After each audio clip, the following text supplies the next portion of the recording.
OK。行きます。行きます。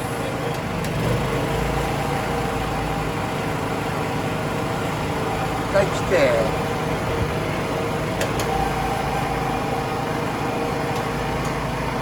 問題出てくるな。行きますよ。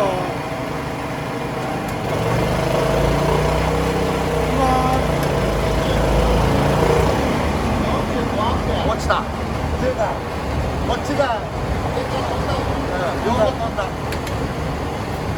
ていうか、こっちがまだ上がってる途中なのに、こっちが入れたから、ダブルで50回いくってい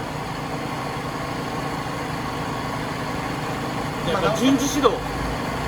だから順次もゆっくり順次。だから完全に動いてからじゃないと。いいよ。行きますよ。あ、ちょっと待って。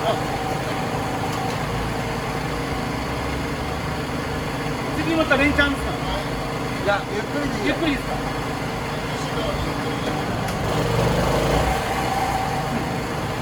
はいよ。行きます。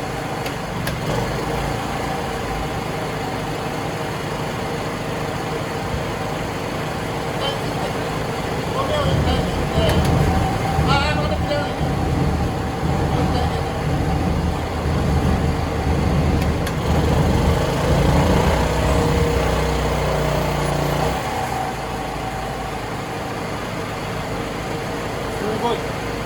カツカン。